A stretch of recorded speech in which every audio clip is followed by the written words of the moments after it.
welcome to my channel. நான் இந்த வீடியோல எதை பத்தி பார்க்க போறோம்னா used to. இந்த used to பத்தி பார்க்கிறதுக்கு முன்னாடி நம்ம சேனலை ஃபர்ஸ்ட் டைம் பார்க்கறீங்கன்னா சப்ஸ்கிரைப் பண்ணி கூடவே இருக்க பெல் ஐகானையும் கிளிக் செய்யுங்க. ஓகே, வீடியோக்குள்ள போகலாம். இல்ல used to அப்படினா இப்போ கடந்த காலத்துல ஒரு செயலை நம்ம வழக்கமா பண்ணிட்டே இருந்திருப்போம். ஓகே, ஆனா இப்போ அந்த பழக்கம் இல்ல. இப்போ அந்த செயலை நம்ம செய்ய மாட்டோம். ஆனா கடந்த காலத்துல அதை செய்திருப்போம். பாருங்க, கடந்த காலத்துல வழக்கமா செய்த செயல். ஓகே, கடந்த காலத்துல ஒரு செயலை நம்ம வழக்கமா பண்ணியிருப்போம். இல்ல அந்த மாதிரி இருந்த நிலை. ஓகே, ஆனா இப்போ அப்படி இல்ல. ஓகே, அதுக்கு தான் நம்ம இந்த used to யூஸ் பண்ணோம். சரியா? இதோட ஸ்ட்ரக்சர் பாருங்க. ஃபர்ஸ்ட் என்னன்னா சப்ஜெக்ட் இருக்கும். சப்ஜெக்ட்டுக்கு அடுத்து என்னன்னா used to. அதுக்கு அடுத்து மெயின் verb வரும். ஓகே, அந்த verb V1 present formல இருக்கும். சரியா? இப்ப நம்ம சொல்லுவோம்ல, நான் முன்னாடி எல்லாம் சீக்கிரமா எழுந்திருப்பேன், நான் முன்னாடி எல்லாம் காஃபி குடிக்க மாட்டேன், நான் முன்னாடி எல்லாம் டெய்லி தாத்தா வீட்டுக்கு போவேன், முன்னாடி எல்லாம் டெய்லி தாத்தா கதை சொல்வாரு. இந்த மாதிரி நம்ம சொல்லுவோம்ல, முன்னாடி எல்லாம். அந்த பேச்சு வழக்குல நம்ம முன்னாடி எல்லாம் அப்படின்னு சொல்லுவோம்ல, அதுக்குதான் அந்த முன்னாடி எல்லாம். அதுக்கெல்லாம் நம்ம இந்த used to யூஸ் பண்ணலாம். ஓகே, கடந்த காலத்துல ஒரு செயல் வழக்கமா இருந்தது, ஆனா இப்போ இல்ல. ஆனா இந்த இடத்துல நம்ம would கூட யூஸ் பண்ணிக்கலாம். the used to க்கு பதில் would. ஓகே, ஆனா இல்ல ஒண்ணு தெரிஞ்சு வச்சுக்கோங்க, இந்த used to நம்ம verb மெயின் verb யூஸ் பண்ணும்போது நம்ம used to யூஸ் பண்ணுவோம். அதே போல தன்னுடைய நிலையை சொல்ற இடத்துல, அது இது adjective adverb இந்த மாதிரி வரும்ல, தன்னுடைய நிலையை சொல்லும் போதும் அங்க நம்ம இந்த used to யூஸ் பண்ணுவோம். அந்த இடத்துல இங்க verb-க்கு பதிலா be யூஸ் பண்ணுவோம். ஓகே, ஆனா அந்த தன்னுடைய நிலையை சொல்லும் போது இந்த would யூஸ் பண்ண மாட்டோம். would ஒரு மெயின் verb வரும்போது மட்டும்தான் அங்க ஒரு செயல், முன்னாடி எல்லாம் நான் இந்த செயலை வழக்கமா பண்ணுவேன், ஒரு செயலை நம்ம குறிக்குது. அப்ப அந்த செயலை செய்யும் போதுதான் நம்ம அந்த would யூஸ் பண்ணுவோம். மற்றபடி தன்னுடைய நிலையை சொல்ற இடத்துல நம்ம used to தான் யூஸ் பண்ணுவோம். செயலை செய்யும் போதும் சரி, இல்ல தன்னுடைய நிலையை சொல்லும் போது used to யூஸ் பண்ணலாம். ஓகே, இந்த would-க்கு அப்புறம் only verb மட்டும் தான் வரும். ஓகே, அடுத்து என்னன்னா இல்ல நெகட்டிவ். நெகட்டிவா நம்ம சொல்லுவோம்ல, முன்னாடி எல்லாம் நான் சீக்கிரமா எழுந்திருக்க மாட்டேன், முன்னாடி எல்லாம் நான் காஃபியே குடிக்க மாட்டேன், இந்த மாதிரி நம்ம சொல்லுவோம்ல, முன்னாடி எல்லாம் நான் அங்க போகவே மாட்டேன், அப்படி எல்லாம் சொல்லுவோம்ல நெகட்டிவா. இதுக்கு எப்படி ஸ்ட்ரக்சர் யூஸ் பண்ணா, ஃபர்ஸ்ட் சப்ஜெக்ட் இருக்கும், அதுக்கு அடுத்து என்னன்னா didn't. சிம்பிள் பாஸ்ட் டென்ஸ் படி நம்ம சொன்னா போதும். didn't, அடுத்து used to d வராது. சரியா? used to. ஓகே, அந்த d used to அப்படி வராது, used to இந்த மாதிரி தான் போடணும் didn't வரும்போது. சரியா? அடுத்து verb present formல இருக்கும். அடுத்து ரிமைனிங் இருக்க verbs. இந்த மாதிரி தான் நம்ம நெகட்டிவ்க்கு யூஸ் பண்ணுவோம். ஓகே, நெகட்டிவ்க்கு ஃபர்ஸ்ட் சப்ஜெக்ட், அடுத்து didn't, அடுத்து used to. ஓகே, அந்த d வராது. அடுத்து verb present formல இருக்கும், அடுத்து ரிமைனிங் இருக்க verbs. ஓகே, எக்ஸாம்பிள் பாப்போமா? நான் முன்னாடி எல்லாம் சீக்கிரமா எழும்புவேன். நம்ம சொல்லுவோம்ல, நான் முன்னாடி எல்லாம் சீக்கிரமா எழுந்திருப்பேன். இதை எப்படி சொல்லலாம் பாருங்க, நான் சப்ஜெக்ட் ஆய். ஓகே, அடுத்து சப்ஜெக்ட் அடுத்து என்ன பண்ணணும்? used to. அப்ப அந்த முன்னாடி எல்லாம் ஒரு செயலை நான் இந்த மாதிரி செய்வேன். அப்போ அதுக்கு பதில் நம்ம இந்த முன்னாடி எல்லாம் அடுத்தது அது கொடுக்கிறது. Okay, used to. ஓகே, அடுத்து என்ன? சீக்கிரமா எழும்புவேன். சீக்கிரமா எழும்புவேன் verb எது?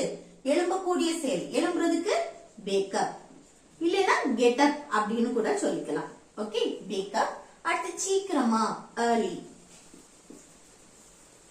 ஓகே, அப்போ நான் முன்னாடியில சீக்கிரமா எழும்புவேன், இல்ல நான் சீக்கிரமா எழும்புவேன் எப்போ? அப்போ எல்லாம் அப்படின்னு நம்ம சொல்லுவோம்ல, அதான் I used to wake up early. I used to wake up early. Okay, okay, next example பாருங்க. என் தாத்தா முன்னாடி எல்லாம் கதை சொல்வாரு, ஆனா இப்போ இல்ல. ஓகே, முன்னாடி எல்லாம் என்னது? என் தாத்தா கதை சொல்வாரு அப்படின்னு சொல்றேன்.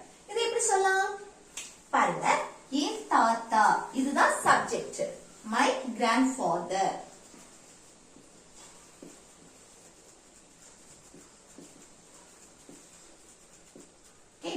grandfather. இதுதான் என்னது subject. அடுத்து என்ன வரும் சப்ஜெக்ட்டுக்கு அடுத்து முன்னாடி எல்லாம் கதை சொல்வாரு அப்போ used to.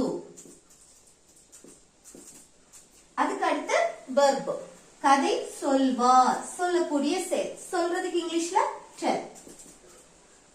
ஓகே அதுக்கு அடுத்து என்ன சொல்வாரு கதை stories. Okay stories.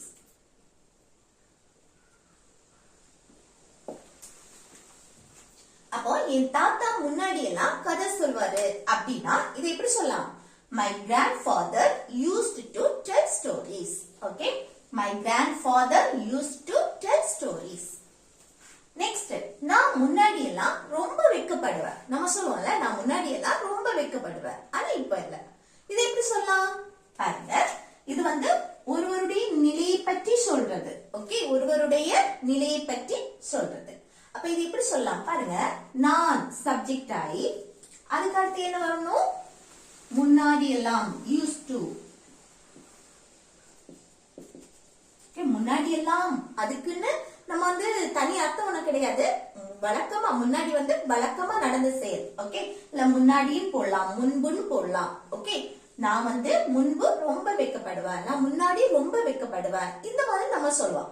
இல்ல முன்பு முன்னாடி இதெல்லாம் யூஸ் பண்ணாம நான் வந்து ரொம்ப வெட்கப்படுவேன் நம்ம வந்து பழைய காலத்தை நினைச்சு அப்பெல்லாம் நான் வந்து ரொம்ப வெட்கப்படுவேன் அந்த இது அர்த்தத்தை நம்ம வந்து சொல்லும் போது நம்ம இங்க யூஸ் டு யூஸ் பண்ணிக்கலாம். சரியா அப்போ ஐ யூஸ் டு அதுக்கு அடுத்து என்ன வரணும் ரொம்ப வெட்கப்படுவேன் இது வந்து தன்னுடைய நிலையை பற்றி சொல்றேன். அப்ப இங்க வந்து வெர்புக்கு பதில் நம்ம பி சேர்ப்போம். நம்ம மெயின் வெர்புக்கு பதில் இதுவும் ஒரு வெர்ப் தான். சரியா அப்ப அந்த மெயின் ஆக்ஷன் வெர்புக்கு பதில் நம்ம இந்த பி சேர்ப்போம். உன்னோட நிலையை பற்றி சொல்றேன்.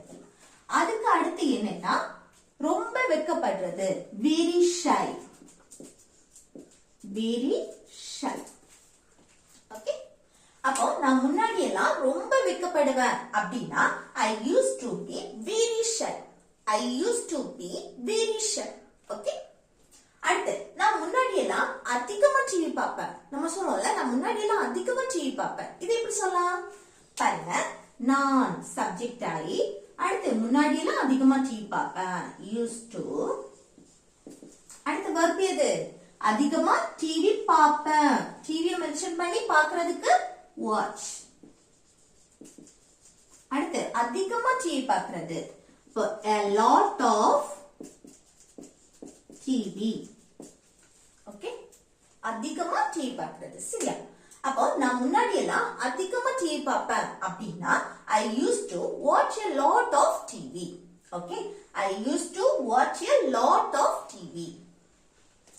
அடுத்து நான் முன்னாடி எல்லாம் டிவி பார்க்க மாட்டேன் நம்ம சொல்லுவோம்ல நான் முன்னாடி எல்லாம் டிவி பார்க்க மாட்டேன் அந்த செயல் இது என்னது நெகட்டிவ் சென்டென்ஸ். ஒரு செயலை நம்ம வழக்கமா அப்படி பண்ணல அப்படின்னு சொல்றது.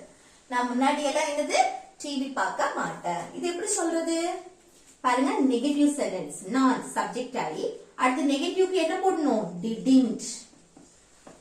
ஓகே didn't அதுக்கு அடுத்து என்ன வரணும் முன்னாடி எல்லாம் அந்த அர்த்தத்துக்கு நம்ம used to அந்த d வராது. சரியா used to didn't வந்திருக்கனால. ஓகே used to அதுக்கு அடுத்து என்ன வரணும் verb டிவி பார்க்க மாட்டேன்.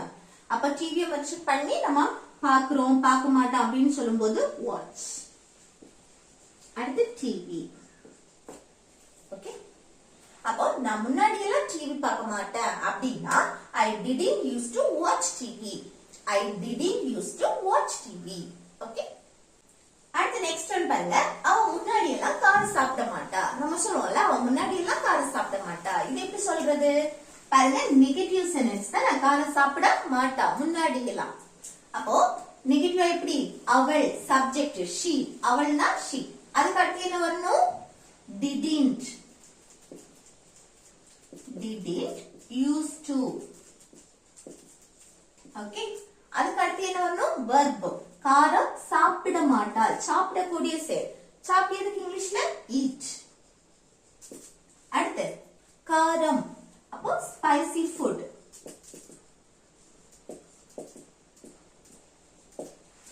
ஓகே அப்போ அவ முன்னாடி எல்லாம் காரம் சாப்பிட மாட்டா அப்படின்னா இதை எப்படி சொல்றது she didn't used to eat spicy food. Okay, she didn't used to eat spicy food. Next, நான் முன்னாடி எல்லாம் அதிகமா செலவு செய்ய மாட்டேன். நம்ம சொல்றோம்ல, நான் முன்னாடி எல்லாம் ஒரு பணத்தை மென்ஷன் பண்ணி நான் முன்னாடி எல்லாம் என்னது அதிகமா செலவு செய்ய மாட்டேன் அப்படின்னு. இது எப்படி சொல்றது பாருங்க. நான் சப்ஜெக்ட் ஆயி அடுத்து இது முன்னாடி எல்லாம் அதிகமா செலவு செய்ய மாட்டேன் நெகட்டிவ் சென்டென்ஸ். அப்போ நம்ம didn't யூஸ் பண்ணுவோம் தானே. didn't அடுத்து used to, அதுக்கு அடுத்து என்ன வரணும் verb. முன்னாடி எல்லாம் அதிகமா செலவு செய்ய மாட்டேன். அப்ப செலவு செய்யறதுக்கு spend. ஒரு பணத்தை நம்ம மென்ஷன் பண்ணி நம்ம சொல்றோம் அப்படின்னா அதிகமா much money. ஓகே, அப்போ நான் முன்னாடி எல்லாம் அதிகமா செலவு செய்ய மாட்டேன் அப்படின்னா I didn't used to spend much money. I didn't used to spend much money. Okay, next, நாங்க முன்னாடி எல்லாம் அந்த கடையில இருந்து வாங்குவோம். ஏதாவது திங்ஸ் வாங்கும்போது நம்ம சொல்லுவோம்ல, நாங்க முன்னாடி எல்லாம் அந்த கடையில இருந்து தான் வாங்குவோம், ஆனா இப்போ இல்ல. சரியா? அப்போ நாங்க முன்னாடி எல்லாம் என்னது அந்த கடையில இருந்து வாங்குவோம் அப்படின்னு சொல்றேன். இது எப்படி சொல்றது பாருங்க. நாங்கன்னா தன்னையும் தன் கூட இருக்கிறவங்களையும் சேர்த்து பேசுறது. அப்போ be subject. அதுக்கு அடுத்து என்னது used to. அடுத்து என்ன வரணும் verb. முன்னாடி எல்லாம் அந்த கடையில இருந்து வாங்குவோம். வாங்கக்கூடிய செயல். வாங்குறதுக்கு இங்கிலீஷ்ல buy. அடுத்து என்ன வரணும் அந்த கடையிலிருந்து இருந்து, அதுக்கு from போடுறோம். from அந்த கடை, that shop. ஓகே, அப்போ நாங்க முன்னாடி எல்லாம் அந்த கடையில இருந்து வாங்குவோம் அப்படின்னா we used to buy from that shop.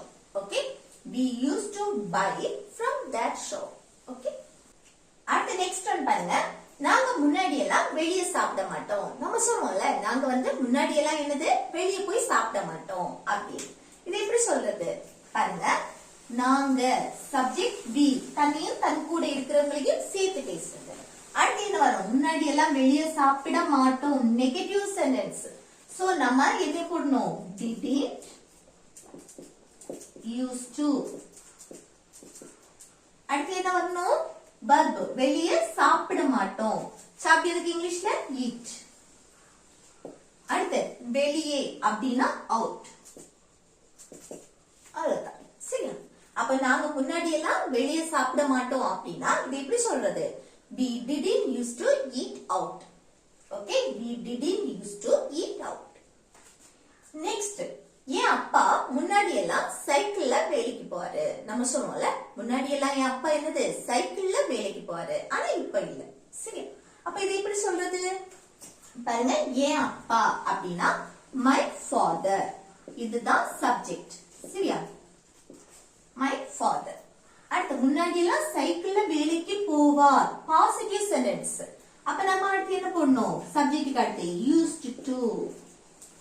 அடுத்து என்ன வரணும் verb. முன்னாடி எல்லாம் சைக்கிளில் வேலைக்கு போவார், போகக்கூடிய செயல்.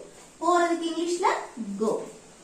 ஓகே, அடுத்து என்ன வரணும் வேலைக்கு ஒரு இடத்துல இருந்து இன்னொரு இடத்துக்கு மூவ் ஆகிறோம். அப்ப அந்த இக்கு அதுக்கு to போட்டு work வேலை. இப்ப வேலைக்குன்னு சொல்லும் போது to work. சரியா? அடுத்து சைக்கிளில் அப்படின்னா பை சைக்கிள், பை பைசைக்கிள். சரியா? எதுக்கு பை போடுறோம் அப்படின்னா இப்ப நம்ம போறோம், அதுல எதுல போறோமோ, இப்போ சைக்கிளா இருக்கட்டும், இல்ல காரா இருக்கட்டும், பஸ்ஸா இருக்கட்டும், ட்ரெயினா இருக்கட்டும், இப்போ இதுல எதை நீங்க மென்ஷன் பண்ணாலும் பஸ், காரு, அடுத்து ஆட்டோ, இந்த மாதிரி நீங்க எதை மென்ஷன் பண்ணாலும் இங்க அதுக்கு முன்னாடி பை யூஸ் பண்ணணும். ஓகே, நம்ம போறோம் இல்ல போனோம் போவோம் அப்படின்னு சொல்லும் போது. சரியா? அப்போ என் அப்பா முன்னாடி எல்லாம் சைக்கிள்ல வேலைக்கு போவாரு அப்படின்னா இதை எப்படி சொல்றது my father used to go to work by bicycle. Okay, my father used to go to work by bicycle. Next, நான் முன்னாடி எல்லாம் உடற்பயிற்சி செய்ய மாட்டேன். நம்ம சொல்றோம்ல, நான் முன்னாடி எல்லாம் என்னது எக்ஸசைஸ் செய்ய மாட்டேன். இது எப்படி சொல்லலாம் ஒரு செயலை நான் முன்னாடி எல்லாம் இது செய்ய மாட்டேன் அப்படின்னு சொல்றது நெகட்டிவ் சென்டென்ஸ். அப்ப எப்படி ஃபர்ஸ்ட் சப்ஜெக்ட் நான் ஐ, அடுத்து டிடின் போட்டு used to, அதுக்கு அடுத்து என்ன வரணும் verb. முன்னாடி எல்லாம் உடற்பயிற்சி செய்ய மாட்டேன், உடற்பயிற்சி செய்யறதுக்கு இங்கிலீஷ் என்னது எக்ஸசைஸ் போலாம். அவ்வளவுதான் சரியா. அப்ப நான் முன்னாடி எல்லாம் உடற்பயிற்சி செய்ய மாட்டேன் அப்படின்னா இது எப்படி சொல்றது? I didn't used to exercise. I didn't used to exercise. Okay. Last one பாருங்க, இது வந்து ஹோம்வொர்க் சரியா. நான் முன்னாடி எல்லாம் காஃபி குடிக்க மாட்டேன். நம்ம சொல்றோம்ல நான் வந்து முன்னாடி எல்லாம் என்னது காஃபி குடிக்க மாட்டேன். இது எப்படி சொல்றது? இதை எப்படி சொல்றதுன்னு கமெண்ட் பாக்ஸ்ல கமெண்ட் பண்ணுங்க. ஓகே ஃப்ரெண்ட்ஸ், நாம இப்போ வந்து என்னன்னா யூஸ் டு பத்தி பார்த்திருக்கோம். இது எந்த சிச்சுவேஷன்ல நம்ம யூஸ் பண்றது என்னன்னு சொல்லிட்டு உங்களுக்கு புரிஞ்சிருக்கும்னு நினைக்கிறேன். இந்த வீடியோ உங்களுக்கு பிடிச்சிருந்ததுன்னா லைக் பண்ணி ஷேர் பண்ணி கமெண்ட் பண்ணுங்க. Okay, thank you.